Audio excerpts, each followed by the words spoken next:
The Toronto Maple Leafs make another big trade just before the deadline, acquiring another defenseman, and we'll discuss the real reason the Toronto Maple Leafs traded for Joel Edmundson coming up on this episode of Hattrick HQ. But before we get into it, just want to say that 79.1% of you guys watching this aren't subscribed, so if you're not subscribed to the channel, make sure down below, hit that subscribe button. We all love hockey here, we all have a great community here, so make sure to go down below, hit that subscribe button, join the community. We're about 30 subscribers away from hitting our goal of 3,000 subscribers, and really appreciate it if you're not subscribed already, go down below and hit that subscribe button. But with that said, let's go into the first topic of the video today, which is Leafs make a huge trade. And as we take a look here, this is the Toronto Maple Leafs require Joel Edmundson 50% salary retained for a third-round pick via the New York Islanders and a fifth-round pick in 2025 via the Chicago Blackhawks. And I'm a big fan of this trade.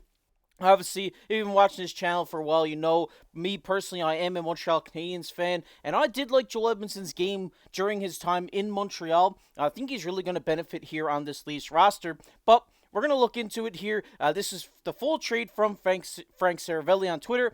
The big thing to look at here, as we just went through the trade, is that Toronto is still in play to make moves here at the deadline. And we're just going to take a look at how they were able to acquire him. Obviously, Connor Timmins was moved to the long-term IR before this trade happened so that they can make the cap work with the 50% retained and the 50% retained during the Montreal deal. The Toronto Maple Leafs are getting Joel Edmundson in here at about $870K. Also, another thing to note here is that William Lagesson was moved to the waiver list today just to free up a roster spot for Joel Edmundson. But we're going to get into Joel Edmondson's stats here. Like I said, this guy's a big body. I believe is 6'5", 221 pounds. I think he's huge, a huge stature of a guy here, and I mean he's just been a great defender throughout his career, more of a two-way leaning defensive D type player. And so far this season with Washington, he was out earlier with injury, but since coming back has 6 points, 49 blocks, 59 hits.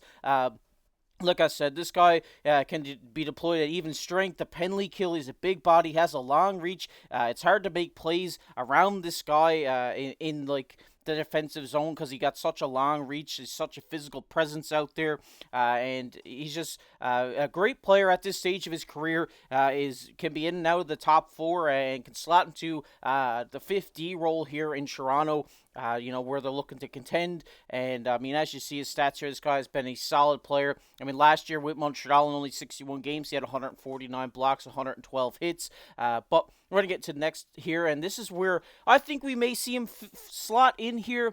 My initial thoughts of this are that you maybe take William Lagesson, obviously going on waivers now.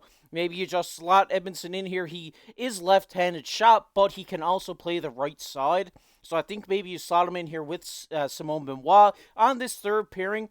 But another interesting fact here that I thought was really interesting when I was doing my research for this video is that Joel Edmundson actually played on a pairing with Morgan Rielly when they were playing back with the Moose Jaw Warriors in the juniors in the WHL. So this could be a possibility we could see too. I know they kind of brought Bush in to be the pairing with Rielly, which I've really liked so far. I think those guys complement each other's game really well.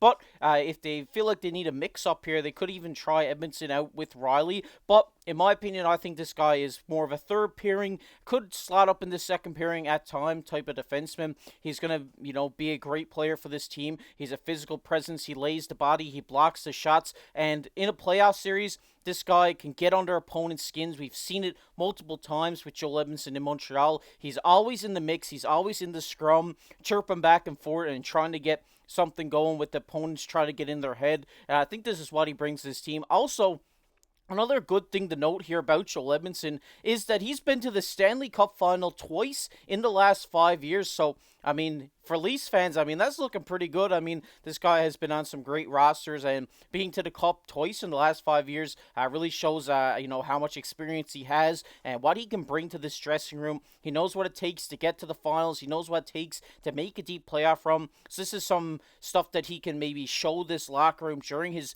time here, during his stint here. And I'm a really big fan of this trade, like I've said earlier in this video. I mean, a lot of people I've seen have mixed emotions about this trade, but I'm a big big fan of it. I think this guy's really going to help this team out going through the stretch. And it's one thing we know about our boy Brad is that he loves his big body, defenseman, and I think this is exactly what you're getting with Joel Edmundson. He has such a good reach. His stick work is immaculate, and he can also lay bone-crushing hits in the defensive zone, and he's proven to shut down some tough offenses at most times in his career.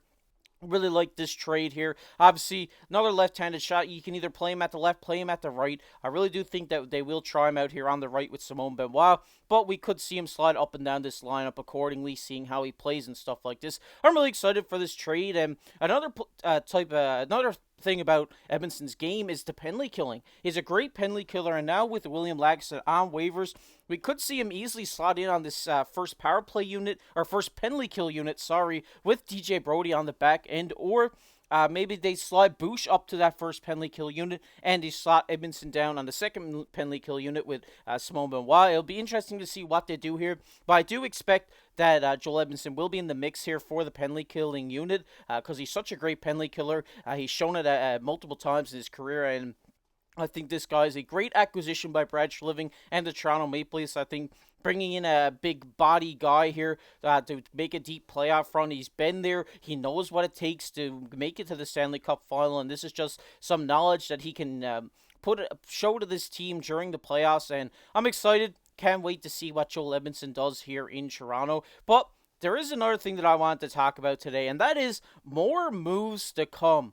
And as we just slide back here to this Frank Cervelli tweet, he says Toronto is still in play to make moves. And I mean, when we look at this here now, they did trade for 2 defensemen, 1 right-handed shot, 1 left-handed shot. Before they sent Lagesson on waivers, that would have put them with 8D on their active roster. But now with 7D, I think it is with Gio on IR at the moment, Timmins slot into LTIR. So maybe we may see them make another trade for a right-handed shot defenseman. We could see that happen. They could still be in the mix on that. I wouldn't be surprised if it does happen. But I think what they're going to be looking for here is maybe a bottom 6 forward type of guy that they can bring in for fairly cheap. I think this could be a great viable option as well. I think the top 9 lines, or top 3 lines for the Toronto Maple Leafs have looked pretty solid over this last little while and all throughout this season. But I think if they have the opportunity to bring in a bottom 6 guy who they think is going to make an immediate impact in this organization, I think they will go after that. But I would still be on the hunt maybe for a right-handed shot defenseman, see what they're thinking, because we did see Sheldon Keefe wanted to bring in some righties. They did bring in Lyubushkin. But now with Timmins going to the LTIR, maybe they look to bring in another one. I mean, Edmundson, like I said, is left-handed, but can play the right, so that could be an interesting scenario as well. But it will be interesting to see what Brad Living and the Leafs do here come trade deadline tomorrow. It'll be really fun to watch and see what this team does, because I really do expect that they're not done yet. I think that they still have that first-round pick that they can move. They may be in on Savard. They may be in on Ferraro. They may be looking at guys like this, or they may be looking at some bottom 6 forward type guys, depth guys that they can use for this playoff run. But like I said, it'll be very interesting to see what Brad Living and the Leafs are going to do come trade deadline. But in my opinion, if this is the last move that they do make, I think they've really shored up their defensive pairings here and really added some depth throughout this defensive lineup and really added some guys that could really help them out in the playoffs. But like I said, I don't think they're done yet. I think Brad and the Toronto Maple Leafs have something cooking up their sleeve, and I can't wait to see what it is. But I want to hear from you guys down below in the comments section. What do you think about this Joel Edmundson trade? Because personally, I think it's a really great trade for this team. I just want to hear your guys' take on it, what your opinion is, and who do you think that they're going to go after tomorrow at the deadline? Let me know down below in the comments section. But we're going to get into everybody's favorite topic here, which is comment of the day. And the comment of the day today goes to David. He says, I'm listening in Shangchun, China.